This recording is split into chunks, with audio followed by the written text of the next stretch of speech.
Il y avait dans un petit village un jeune homme nommé Samuel.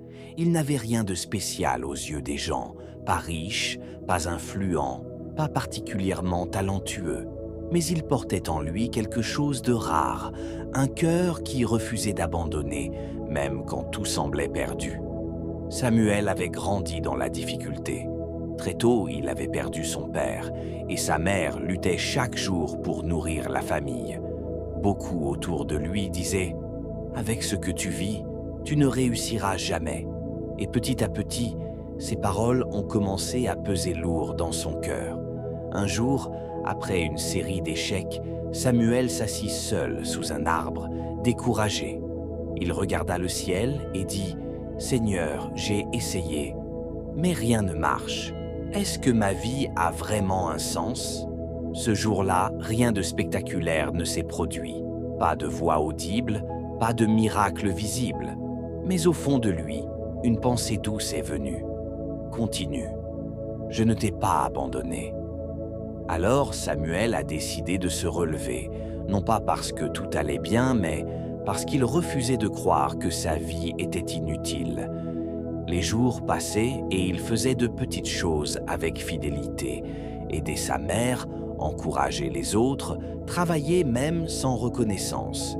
Les gens ne voyaient pas grand-chose, mais son caractère, lui, était en train de se transformer. Un soir, une opportunité inattendue arriva. Un homme de passage remarqua son sérieux et sa bonté. Il lui proposa un travail simple, mais stable.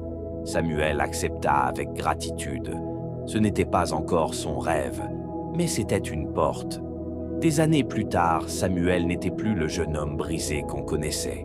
Il était devenu un homme respecté, non seulement pour ce qu'il avait, mais pour ce qu'il était devenu. Un jour, quelqu'un lui demanda « Quel est ton secret? Comment as-tu réussi à t'en sortir ?» Samuel sourit et répondit « Je n'ai pas réussi parce que j'étais fort. J'ai réussi parce que je n'ai pas abandonné quand j'étais faible.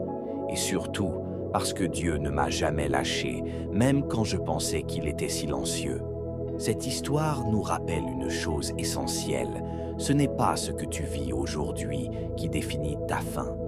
Même dans le silence, même dans les larmes, quelque chose est en train de se construire en toi. Alors si tu es dans un moment difficile, ne t'arrête pas. Continue, parce que parfois les plus belles histoires commencent dans les saisons les plus sombres.